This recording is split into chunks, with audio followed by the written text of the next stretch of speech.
अनंत कल्याण के कर्ता तीर्थंकर परमात्मा महावीर देव केवल ज्ञान की प्राप्ति के पश्चात धर्म तीर्थ की स्थापना की, लौकिक जीवों को मोक्ष का मार्ग। अपनी बात चल रही थी, पंच सूत्रकार भगवंत कह रहे हैं इस दुख का अंत शुद्ध धर्म से। हमारी आत्मा ने भूतकाल में धर्म नहीं किया, ये तकलीफ नहीं है। धर्म तो कई बार शुरू किया, लेकिन उस धर्म को हमने जारी नहीं रखा।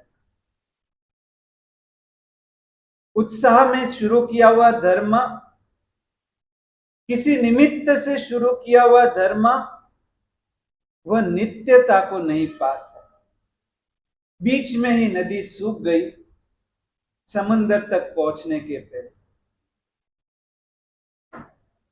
इसीलिए परमात्मा अपने साधक को कह रहे हैं, जाय श्रद्धाए निखंतो पर्यठान उत्तमम तमेव अनुपालित जा गुणे आये रे समय। जिस श्रद्धा से तूने धर्म में प्रवेश किया है, उसी श्रद्धा से जीवन भर अब उसका पालन कर। बोलो, क्या ज्यादा मुश्किल अपने लिए? धर्म में प्रवेश करना ज्यादा मुश्किल या प्रवेश किए हुए धर्म में टिके रहना ज्यादा मुश्किल?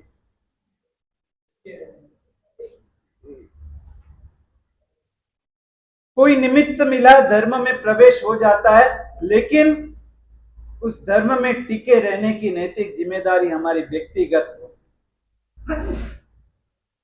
और यही बात को परमात्मा कह रहे हैं। शास्त्र में बताया कि कितने लोग शेर की अदा से धर्म में प्रवेश करते हैं और शेर की अदा से जीवन भर धर्म पालन करते हैं। दूसरे प्रकार के लोग शेर की अदा से धर्म में प्रवेश तो कर लेते हैं, लेकिन बाद में शियाल बनकर यानी कायर बनकर के धर्म में से निष्क्रमण भी कर लेते। तीसरे नंबर के लोग, उनका प्रवेश मंद होता है, लेकिन बाद में स्थिरता शेर की अदा से होती है। और कई लोग तो ऐसे हैं जिनका प्रवेश भी मंद होता है और कुछ ही समय में उनके जीवन में से वो धर्म निकल भी जाता है। हमारा नंबर किस में? शेर की अदा से प्रवेश करना और शेर की तरह जीवन भर पालन करना। भगवान महावीर अपने साधक को कह रहे हैं, शुद्ध धर्म यानी क्या? देखो, संसार हो या अध्यात्म हो, दोनों जगह पर तीन वस्तु कॉमन है। पहले नंबर पर संसार में प्रेम चाहिए, दूसरे नंबर पर संसार विश्वास पर चलता है और तीसरे नंबर पर संसार श्रद्धा पर चलता है। अध्यात्म हो तो उसमें भी प्रेम, विश्वास और श्रद्धा चाहिए। संसार हो तो उसमें भी प्रेम, विश्वास और श्रद्धा चाहिए। बोलो, प्रेम की ताकत ज्यादा या विश्वास की ताकत ज्यादा?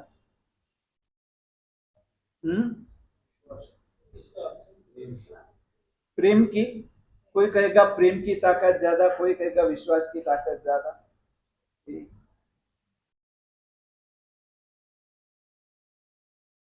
बोलो, आपको अपने संतान पर प्रेम है और आपको यहां से लुधियाना जाना है और नीचे गाड़ी में उतरते ही, बिल्डिंग से उतरे आपका लड़का के पापा आज मैं ड्राइव करूंगा। बेहद प्रेम आपको आपके संतान पर है और पास में आपका 40 साल जुना ड्राइवर पड़ा है। आप गाड़ी की चाबी किसके हाथ में दोगे? संतान पर प्रेम है, ड्राइवर पर आपको, समझ रहे हो?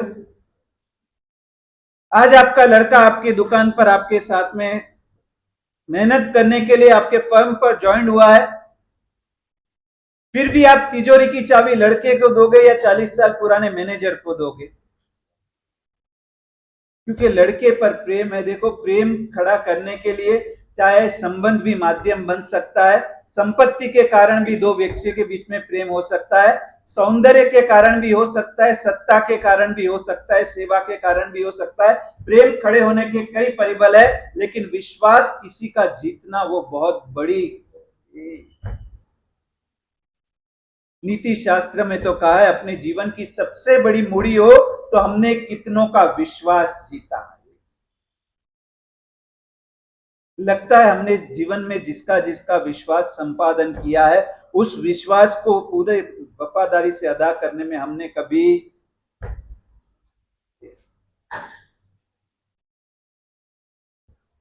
प्रेम से विश्वास चढ़ जाता है। आज 4 विश्वास की बात करनी है। सबसे पहला विश्वास वचन विश्वास। हम पचकान करते हैं। पचकान क्या है? पचकान शब्द, ये पचकान धर्म है ना, वो जिन शासन की मोनोपोली, जिन शासन में ऐसे कई अजूबे हैं, पचकान और किसी जगह नहीं मिलेगा, पौषध और किसी जगह नहीं मिलेगा, प्रतिक्रमण, आइम्बिल। पचकान का अर्थ क्या? पचकान प्राकृत शब्द है। पचकान का संस्कृत अर्थ है प्रत्याख्यान। प्रति प्लस आ प्लस ख्यान, 3 शब्द से बना यह शब्द है। इसका मतलब है कि सामने से चलकर के किसी सदगुरु के पास से अपनी मनोभावनाओं को उनके मुख से स्वीकार करना है। आप जाकर के गुरु भगवंत को कहते हो, गुरुदेव मुझे एकाशनी का पचकान दो, यानी सामने से चलकर के सदगुरु के मुख से कोई प्रतिज्ञा को ग्रहण करने की भावना व्यक्त करनी, वो पचकान है। हम कहते हैं महाराज ने जबरदस्ती मुझे पचकान। पचकान जबरदस्ती देने की चीज ही नहीं है, वो लेने की चीज। और प्रत्याख्यान लेने वाला व्यक्ति जिसके मुख से ले रहा उसे विश्वास दिलाता है, वचन विश्वास, मैं आज पूरे दिन में एक बार से ज्यादा आहार ग्रहण नहीं करूं। एकाशनी का पचकान यानी क्या? अपने परमात्मा के सामने, सदगुरु के सामने, प्रतिक्रमण में स्थापना जारी के सामने आपने उनको विश्वास दिलाया कि मैं पूरे दिन में एक बार से ज्यादा आहार ग्रहण नहीं करूंगा, आज के दिन के लिए ये मेरी प्रतिज्ञा है। विश्वास में सबसे पहला विश्वास वचन विश्वास। वंकचूल जब मुनि भगवान को छोड़ने गया, बोलो मुनि भगवान ने क्या किया? वंकचूल को प्रेरणा की या पचकान दी?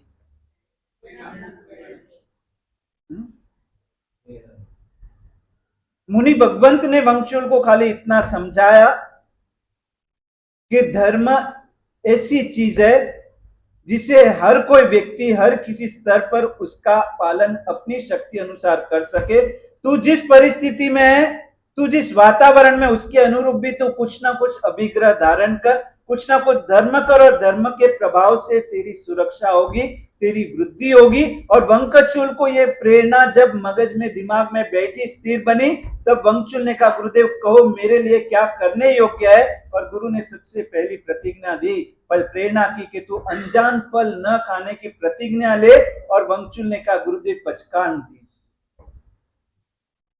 श्रावक का संतान थी, श्रावक की संतान थी, जानता था कि ये मन दगाबाज है, जब तक इसको पचकान का बंधन ना आए, चाहे जिस समय पर ये अपना रंग बदल दे। गिरगिट को रंग बदलते फिर भी कुछ समय लगता है, मन को रंग बदलते एक क्षण पहले मन हो गया कि चलो अपन भी 51,000 लिखा दे, और दूसरे क्षण में विचार आ गया नहीं नहीं अभी लड़के को ट्रिप पर जाना है। फॉरेन के सेंसेक्स पर के रेटिंग जितना जल्दी बदलती है ना, उससे ज्यादा यहां पर कश्मकश चलती रहे। ये पचकान धर्म बताया और वंकचूल ने नियम लिया, गुरुदेव आप पचकान दे दो। और सामने से पचकान यानी मर्दांगी पूर्वक का स्वीकार। अच्छी संख्या के वोट से जीत कर आने के बावजूद भी नरेंद्र जी को पीएम ऑफिस की सीट कब मिली? जीत और सीट के बीच में शपथ विधि की शपथ विधि यानी पचकान। जब तक शपथ न ली जाए तब तक आपको आपका अधिकार नहीं मिलता। जब तक पचकान न लिया जाए तब तक आपके पापों की वृत्ति नहीं आती और आपके पुण्य बंध की शुरुआत नहीं। वंगचुल को गुरुदेव ने प्रेरणा की कि कम से कम इस भूमिका में रहकर के भी तू तेरे जीवन के लिए कुछ नीति नियम बना, कुछ ऐसे धर्म की आराधना करके तेरा इस पर्वों में कोई तो सहारा हो। एक चोर को भी पता था कि आज वर्तमान में मेरे आसपास में घूमने वाले वो मेरा कायम का सहारा बनेंगे, इस गलत फहमी में जीने जैसा नहीं। चोर को जो समझ की स्पष्टता थी वो स्पष्टता हमारे पास है। आज जो हमारे आसपास घूमते हमें लगता है कि हमारी जिंदगी इनके सहारे निकल जाएगी, तो ये गलत फहमी में जीना मत। सच्चा सहारा हो तो वो पुण्य का है और पुण्य धर्म के माध्यम से ही आए। वचन विश्वास। सिरोही की घटना अपन ने बात की। सिरोही में ऐसी एक घटना बनी, शादी के दिन दूल्हा सवेरे जाकर के सामायिक में बैठा और सामायिक में बैठा। रोज का नियम के पहले सवेरे एक सामायिक करना, प्रतिक्रमण करना, पूजा करने के बाद अपनी दिनचर्या की शुरुआत करनी। और वो दूल्हा राजा शावक एक युवान जाकर के उपाश्रय में गुरु भगवान के पास प्रतिक्रमण किया, गुरुदेव एक सामायिक ले सकता हो, और गुरुदेव ने अनुज्ञा दी। सामायिक लेकर बैठा और उल्टा बैठ करके स्वाध्याय कर रहा है। किस दिन पर?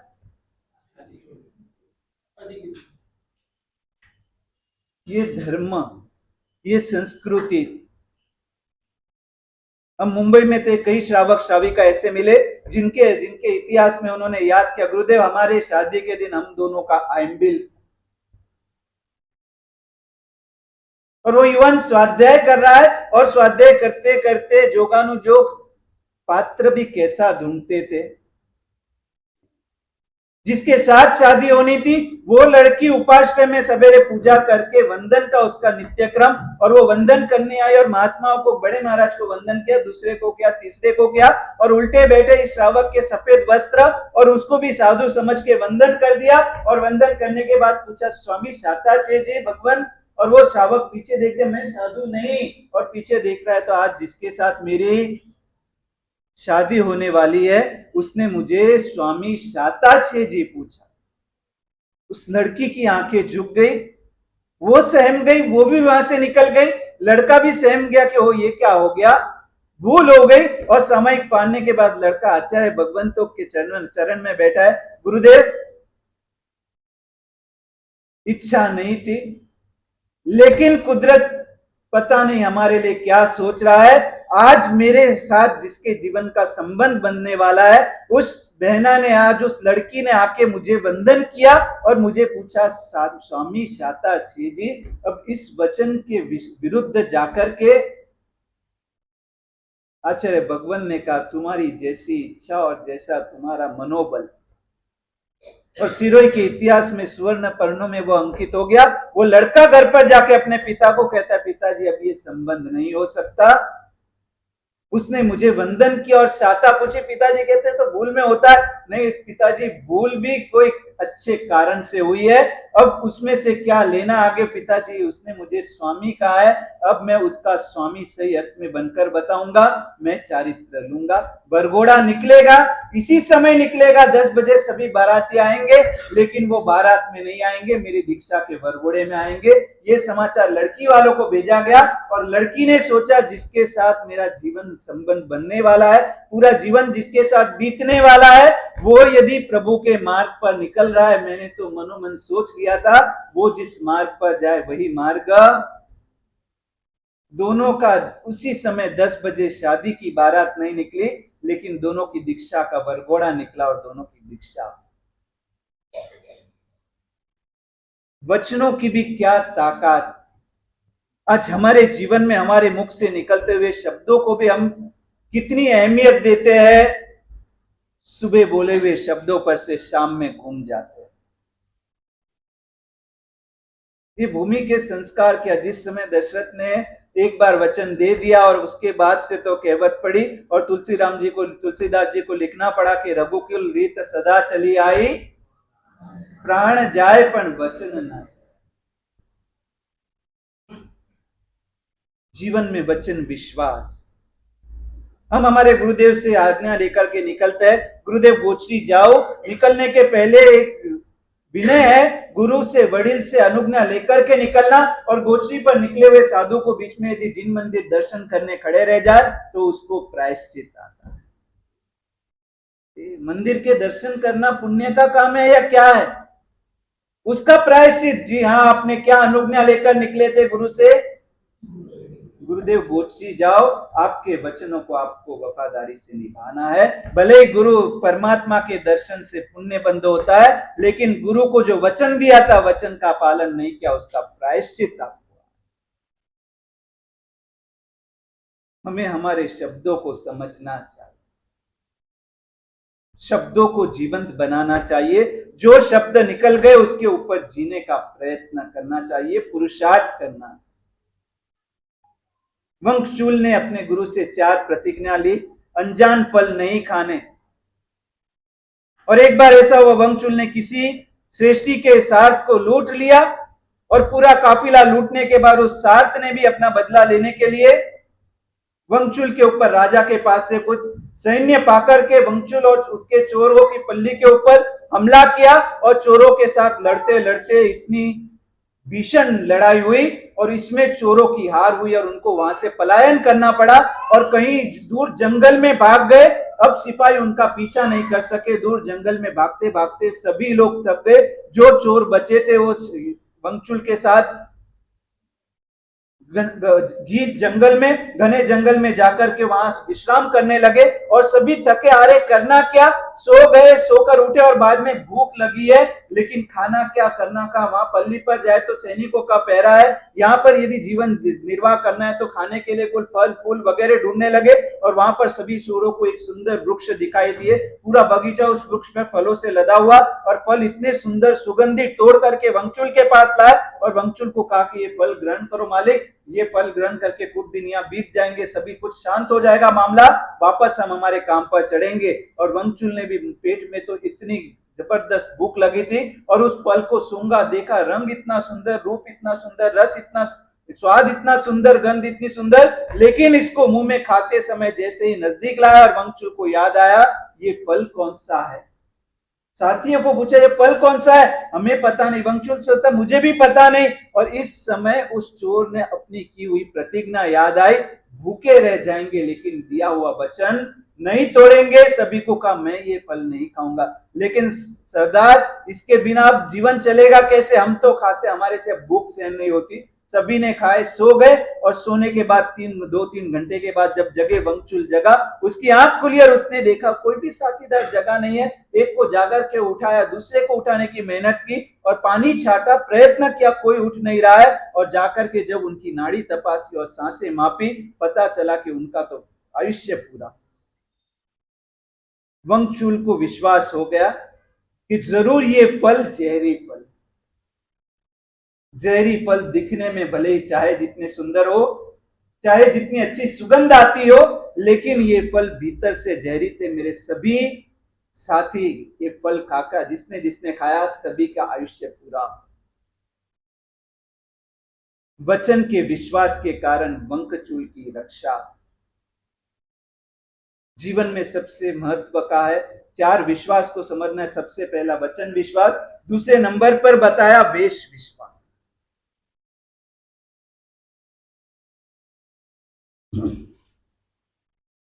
रावण ने जब सीता का अपहरण किया और लंका ले गया, उस समय वहां की एक वृद्धा ने रावण को बहुत ही मार्मिक बात की कि तूने सीता का अपहरण किया, यहां तक ठीक है, उसके बारे में मैं तुझे कुछ नहीं कह सकती, लेकिन एक तेरी धाव माता होने के लिए बचपन से तुझे बड़ा किया है, इस नाते से कहूंगी कि तूने एक काम बहुत गलत किया। सीता का अपहरण वो तेरी वासना की देन है, लेकिन तूने इस अपहरण के लिए जो वेश का इस्तेमाल किया, तूने संत के वेश का इस्तेमाल किया। दूसरी बार ऐसी भूल जिंदगी में मत। इस वेश के ऊपर तो पूरी संस्कृति प्रजा की विश्वास है, और इस वेश का आधार तूने अपने स्वार्थ के लिए किया। ये मुनिवेश हमें मिला, इसकी ताकत क्या? जहां से भी हम निकलते हैं, दर्शन करने वाले के मन में शुभ भाव पैदा होते हैं, उसकी आत्मा में एक प्रोत्साहन मिलता है, प्रेरणा मिलती है, सर झुक जाता है। ये सब प्रभाव किसका है? इस एक वेश का। इस वेश के कारण तो कितने ही आत्मा पतन से बच गए। मानसिक पतन भी शायद वेश की मर्यादा के कारण वापस नियंत्रण में आ गया है। अपना वेश, और इस देश में तो वेश की कितनी व्यवस्था बताए। शादी का वेश और शोक सभा का वेश दोनों, ऑफिस का वेश और घर का वेश, दुकान का अलग और घर का अलग, ऑफिस का अलग और खेलने का अलग, शादी का अलग, शोक सभा का अलग, ऑफ ड्यूटी अलग, ऑन ड्यूटी अलग, स्कूल में भी जाओ तो थर्सडे का अलग और फ्राइडे का। कारण कि हर एक वेश की अपनी एक मानसिकता होती है। उस वेश को धारण करने वाले पर उस वेश के कारण मानसिक प्रभाव पड़ता है। इसलिए इतनी समय मुंबई में एक घटना बनी, जिस समय मुंबई के बहुत ही टॉप के ऑफिसर प्रदीप शर्मा, और उनको जिस समय अरेस्ट करना था, उनके ऊपर गलत इल्जाम लगा, बाद में तो बाइज्जत बरी हो गए। लेकिन जब उनको अरेस्ट करना था, कोई पुलिस ऑफिसर की हिम्मत नहीं कि उसको जाकर अरेस्ट कर सके। और उस समय प्रदीप शर्मा को संडे को डीसीपी ने, बॉम्बे के पुलिस कमिश्नर ने अपने ऑफिस में चर्चगेट पर बुलाया। प्रदीप शर्मा अंधेरी में रहते और संडे के दिन वो निकलने के लिए जा रहे थे, और उसकी वाइफ ने पूछा कहां जा रहे हो, तो क्या आज सर ने बुलाया है, कमिश्नर साहब ने बुलाया है। और उस समय उसने कैजुअल पहना था, जींस और टी शर्ट। और उसकी पत्नी ने याद दिलाया, आप सर से मिलने जा रहे हो, इतने सालों में कभी आप सर के सामने फॉर्मल्स के अलावा कभी गए नहीं, आज कैजुअल्स में क्यों? कहता आज संडे है, ऑफ डे है, मुझे मन में थोड़ा सा आलस आ गया, चलेगा? उसकी पत्नी ने कहा नहीं चलेगा, सर के पास जाना है तो फॉर्मल्स में ही जाना। इतने सालों का आपका नियम क्यों तोड़ रहे? वेश की भी कितनी मर्यादा थी। पूजा का वेश अलग और सामायिक का वेश, कारण कि पूजा के वेश का भी गठन ऐसे, चयन ऐसे किया था कि उस वेश को पहनने से पूजा के संबंधी भावों में अभिवृद्धि होती है, और सामायिक के वेश का चयन ज्ञानी भगवंतों ने ऐसा किया है कि उस वेश को पहनने से सामायिक संबंधी भावों में अभिवृद्धि होती है। पूरी वेश व्यवस्था रखी गई थी। किसी के शोक सभा के वेश को पहनकर कभी किसी के शादी में गए हो? नहीं। क्या फर्क पड़ता है? आपका संबंध व्यक्ति के साथ है या वेश के साथ है? लेकिन हमें इतना विवेक है कि शोक सभा के वेश में शादी में नहीं जा सकता। हर एक जगह पर वेश की मर्यादा है। आज धर्म स्थानों में, उपाश्रय और मंदिर में वेशों की मर्यादा,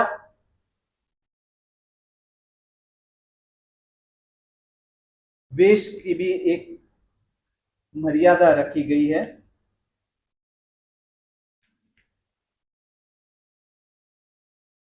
इतिहास में एक छोटी सी घटना आई।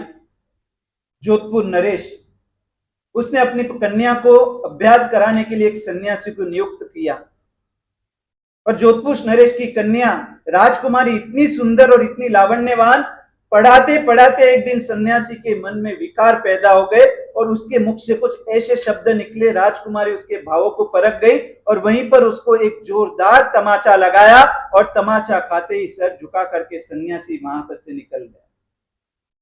वापस अपने तीर्थ स्थान कुमारगिरी में चला गया, और वहां जाकर के गहरे चिंतन में पड़ गया कि मैंने कौन सा पाप किया और कौन से वेश में किया। इस वेश की मर्यादा का मैंने उल्लंघन किया। मुझे वो सन्यासी के रूप में, गुरु के रूप में देखती थी, और मेरे मन में इस समय ऐसा भाव आया कैसे? इस वेश की मर्यादा तोड़ने के पाप के प्रायश्चित में उसने अपने आप को गंगा शरण में कर दिया। गंगा को शरण हो गए, यानी बहती गंगा में अपने आप को बहा दिया, अपने प्राणों का त्याग कर दिया कि मुझे इस वेश की मर्यादा तोड़ने का क्या अधिकार। इस भव में तो एक तमाचे से मेरा प्रायश्चित हो गया, बात किसी को पता नहीं चलेगी, लेकिन पर भव में इस वेश मर्यादा का उल्लंघन का पाप मेरी क्या दुर्दशा करेगा। उस एक चिंतन में, एक चिंता में उसने अपने आप को गंगा शरण कर। आज हमारे जीवन में भी वेश की मर्यादाएं कितनी टूट गई। विदेश में एक केस चला, एक व्यक्ति के ऊपर बलात्कार का आरोप लगा और आरोप लगने के बाद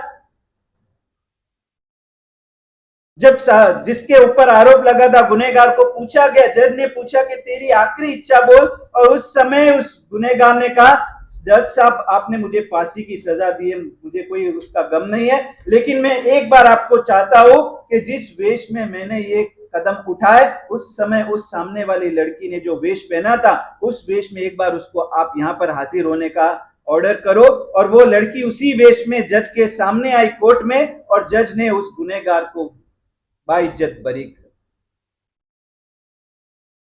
जज ने अपनी कलम में लिखा कि इस वेश में यदि मैं भी एकांत में इस लड़की के साथ हूं तो मेरे भीतर भी कौन से बुरे भाव न जगे। दोष उस एक व्यक्ति की दुर्भावना का नहीं था, उस दुर्भावना को उत्तेजित करने वाले इस वेश का भी। आज समाज के स्तर पर बहुत सी चीजें ऐसी हो रही है, आप कहोगे गुरुदेव इसमें कोई अतिशयोक्ति है, लेकिन आपको एक बात बता देता हूं। एक श्रावक ने जब आकर के वासक्षेप मांगा, बहुत गंभीर घटना, आप शायद सुन नहीं पाओ, और सुनोगे तो भी आप इसमें से कितना समझ लोगे वो आपके ऊपर है। उस श्रावक ने आकर के वासक्षेप मांगा, और वासक्षेप मांगकर इतना ही का किस बात का वासक्षेप ले रहे हो गुरुदेव? खास वासक्षेप आपको, मंत्रिक वासक्षेप आपको, पर त्रियुसो क्या हुआ? उस समय उस व्यक्ति ने एकदम निखालस हृदय से कहा गुरुदेव इस मन के विचारों से थक गया, मन चंचल है, इसके लिए तो बहुत बार वासक्षेप मांगने जाते हैं गुरुदेव, मन नौकार वाली में नहीं लगता, नौकार वाली शुरू करते और मन कहीं भटक जाता है, वासक्षेप दो मन स्थिर हो। ये भाई मन चंचल है ये हमारी तकलीफ बड़ी, या मन मलिन है ये बड़ी तकलीफ।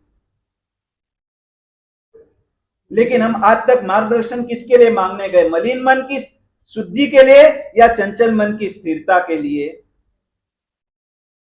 उस व्यक्ति ने आकर के वासक्षेप मांगा, गुरुदेव वासक्षेप दो, मन बहुत गलत विचारों में चल जाता है। बस पूछा कारण क्या?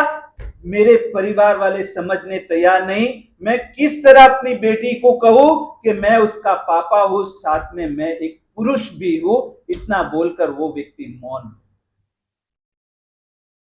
समझ रहे हो? गंभीरता समझ रहे हो?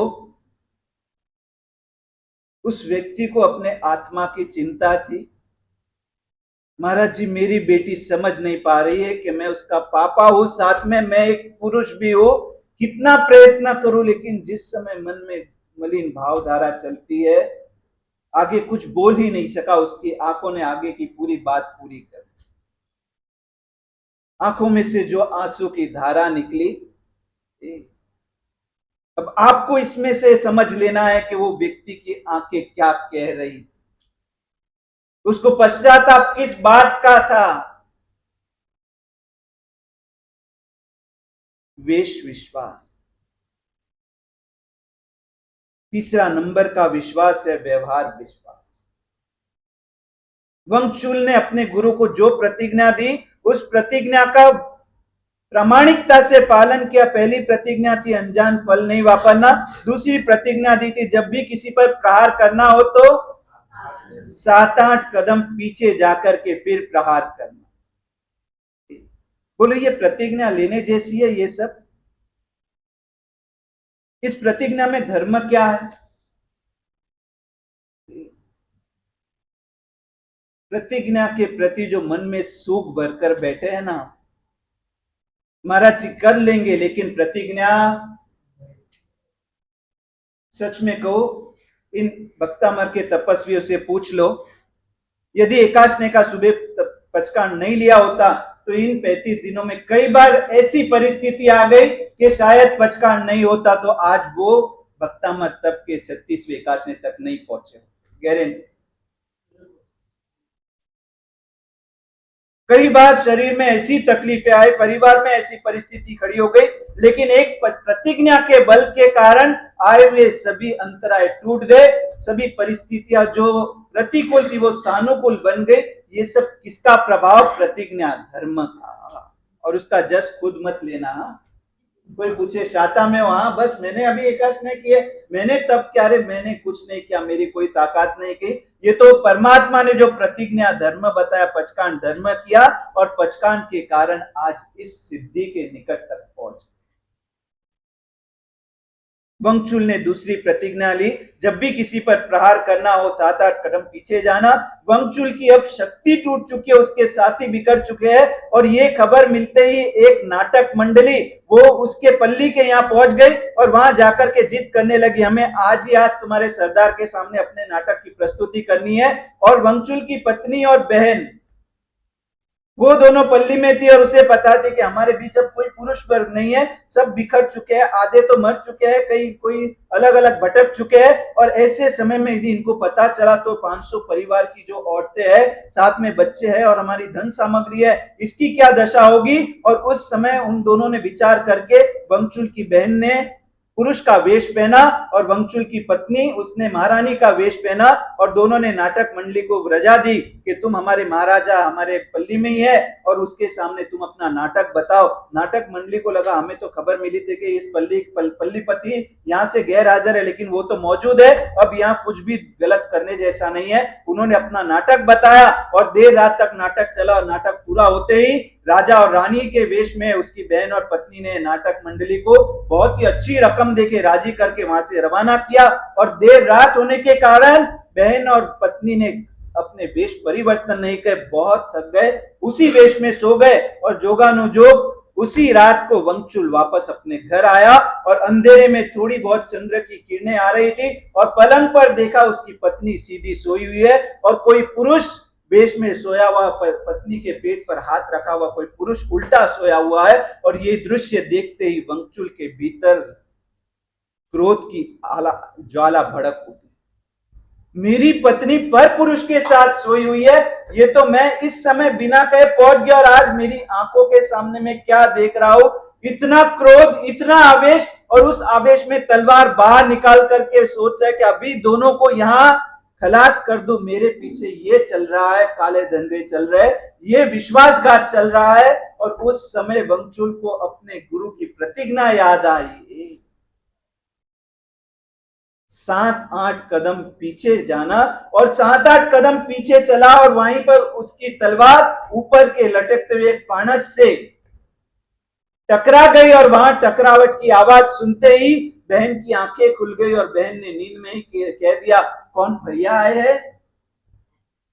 अंधेरे में उस पुरुष की आवाज, पुरुष के वेश में सोए हुए व्यक्ति की आवाज में वंगचुल को कोई परिचितता लगी। ये आवाज पुरुष की नहीं है, ये तो स्त्री की है और स्त्री में भी परिचित आवाज है, ये तो मेरे बहन की आवाज। आवेश शांत हो गया, विवेक प्रकट हुआ।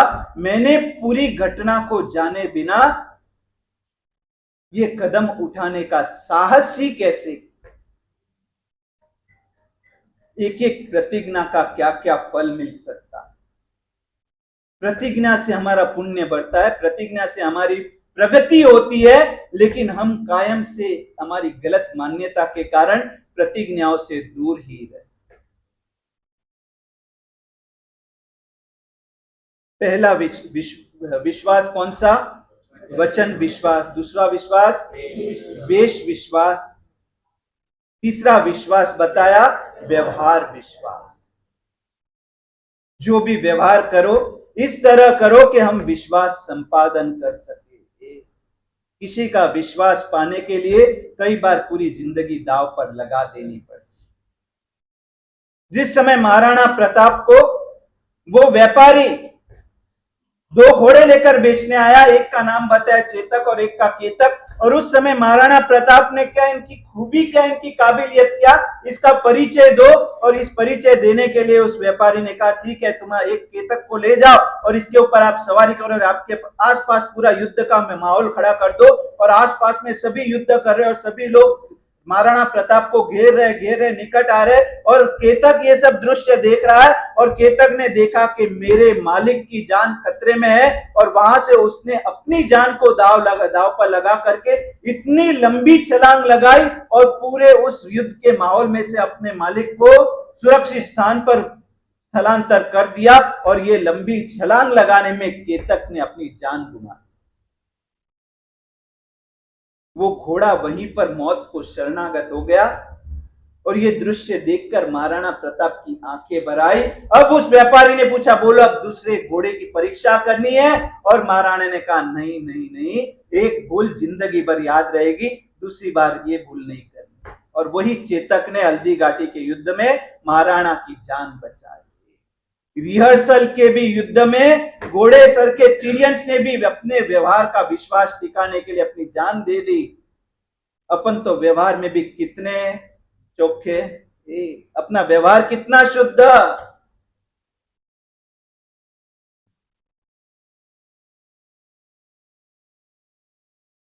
विश्वास, तीसरा नंबर का विश्वास बताया, व्यवहार विश्वास। कम से कम इतना तो नक्की करो कि धर्म के क्षेत्र में कभी किसी का विश्वासघात नहीं करना। जहां खून के संबंध हो वहां विश्वासघात नहीं करना। बोलो, पूजा के कपड़े में कोई आपको यहां पर आइसक्रीम खाता दिखाई दे, आप क्या बोलोगे? पूजा के कपड़े में आइसक्रीम खाता है, उसकी निंदा होगी। पूजा के कपड़े में कोई गुस्सा करता है, उसको दोष लगता है या नहीं? मंदिर में आकर के चप्पल पहन करके घुस जाए, उसको दोष लगता है, उसको पाप लगता है। मंदिर उपाश्रय में आकर के क्रोध और कठोर शब्द बोलने वाले को, उसको पाप नहीं लगता। एक स्थान की गरिमा होती है, एक वेश की गरिमा होती है, एक स्थल की, एक समय की गरिमा होती है।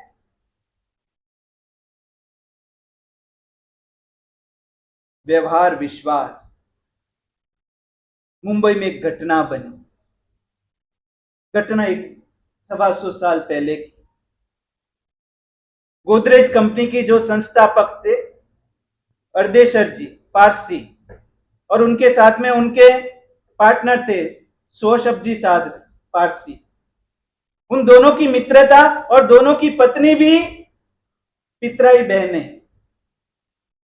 अर्देशर जी की पत्नी बच्चूबाई और पार्टनर की पत्नी पिरोसी बाई, वो दोनों भी पितराई बहनें। दोनों के बीच में इतना अच्छा संबंध।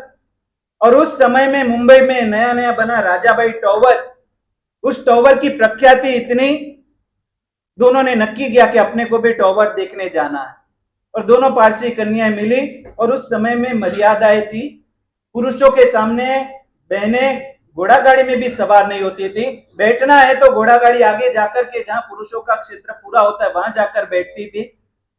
और पुरुष के साथ में जाना हो तो पुरुष रास्ते में आगे चलते थे। और स्वामी विवेकानंद को फॉरेन में पूछा कि आपके यहां रिलेशंस बहुत वीक है, आपके इंडिया में रिलेशंस बहुत वीक है। देखो हमारे फॉरेन में कितने अच्छे रिलेशंस है, पति और पत्नी साथ में हाथ पकड़ करके चलते हैं। और आपके इंडिया में तो पति आगे चलता है और पत्नी, आपके यहाँ रिलेशंस में लाइवलीनेस नहीं है। उस समय विवेकानंद ने जवाब दिया, आपके फॉरेन में दोनों को एक दूसरे पर शंका है, कहीं ये भाग ना जाए, और उसको शंका है कहीं ये भाग ना जाए। इसके लिए साथ साथ में हाथ पकड़ के एक दूसरे का ध्यान रखते हैं। हमारे यहाँ संस्कृति में एक दूसरे पर पूरा विश्वास है। पति आगे चलता है और पत्नी पीछे उसके नक्शे कदम पर चलती है। दोनों को एक दूसरे पर विश्वास है, पति मुझे छोड़कर कहीं जाएगा नहीं, और पति को विश्वास है पत्नी मेरे पीछे पीछे चले आए बिना रहेगी नहीं। ये विश्वास तुम्हारे में कहां?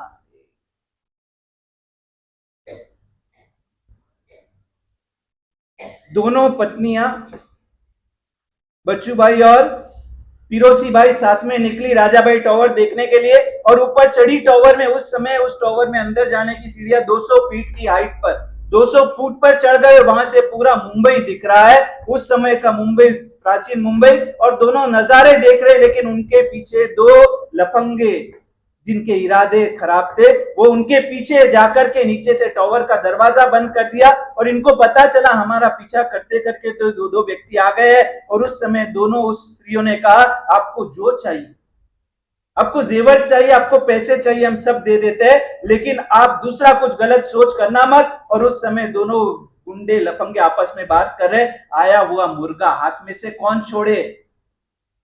और जहां उन्होंने ये बात की और उनके दो औरतों की तरफ कदम बढ़ाए, दोनों बहनों ने आपस में आंख मिलाई और निर्णय कर दिया, इस भव में इस शरीर को एक श्रावक के अलावा दूसरे किसी का स्पर्श भी मिले।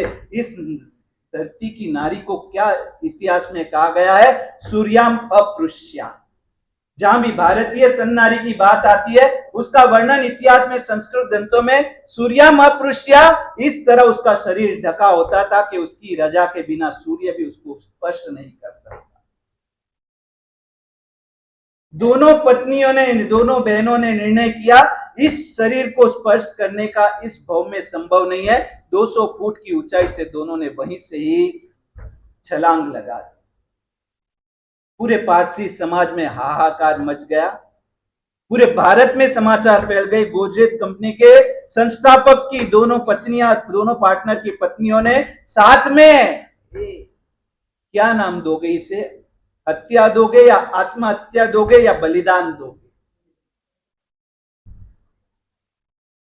ये हत्या नहीं, ये आत्महत्या नहीं थी, लेकिन अपनी संस्कृति की, अपनी शील की रक्षा के लिए दिया हुआ बलिदान था। उस काल में भी उन लोगों की आंखों में आंसू आ गए कि सीता मैया अभी भी जिंदा है।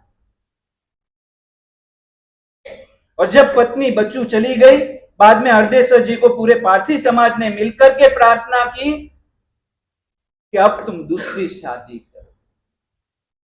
और न्यूज़पेपर में कटिंग आया, हरदेश्वर जी ने कहा, मैं दूसरी शादी करूं ना तो बच्चों की बलिदान के ऊपर जलते हुए कोल से रखने का पाप मुझे लगेगा।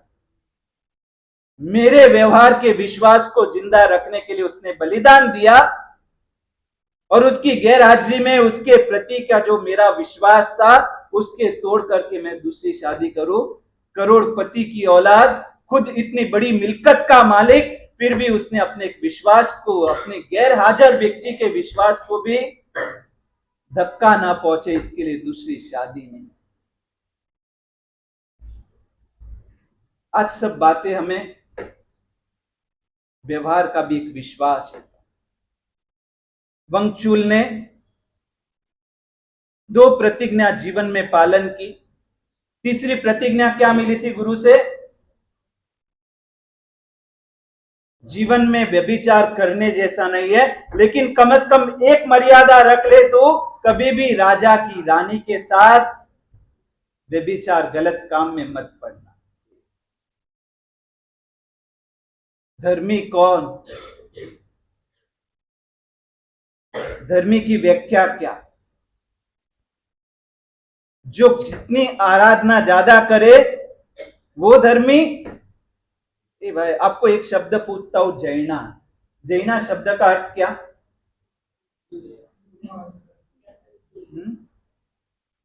जैना शब्द का अर्थ क्या? अरे इतना बोल दो, जैना किस में करनी होती है, धर्म में या पाप में? कॉन्सेप्ट क्लियर कर दो। जैना शब्द अपन कहां वापरते हैं, धर्म की क्रियाओं में या पाप की क्रियाओं में?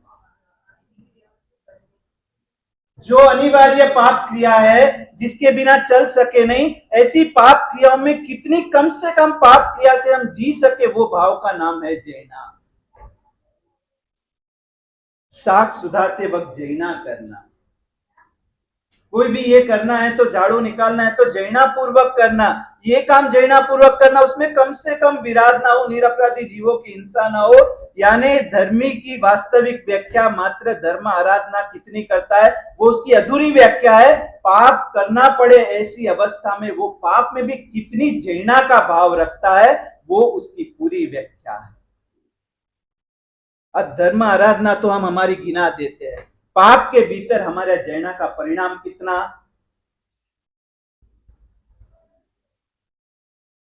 रास्ते पर से जाते और एक गंदा पोस्टर आ जाए, साथ में कोई अपने रोक टोक करने वाला नहीं है। उस समय वो पोस्टर पर पड़ी हुई आंखें उसी सेकंड नीचे आ जाए, इतनी गारंटी सही। अब तो पोस्टर की बात छोड़ दो, आपके हाथ में ही पोस्टर है।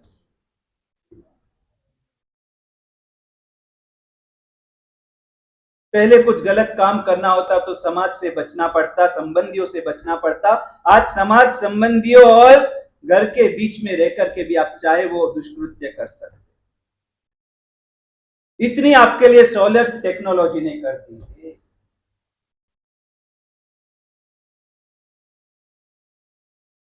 वंगचुल ने तीसरी प्रतिज्ञा की, वो जैना की। जीवन में व्यभिचार करने जैसा नहीं है, लेकिन मुनि भगवंत ने अपने ज्ञान में देख करके कहा, कम से कम इतनी जैना रखना, कोई अवसर आ जाए और महाराजा ने की रानी के साथ तुझे कभी दुर्व्यवहार करने का मन हो जाए तो प्रतिज्ञा करके उसमें तू एक कदम भी आगे नहीं बढ़ेगा। और उस प्रतिज्ञा का क्या प्रभाव उसके जीवन में देखने मिला, ये अपन अवसर पर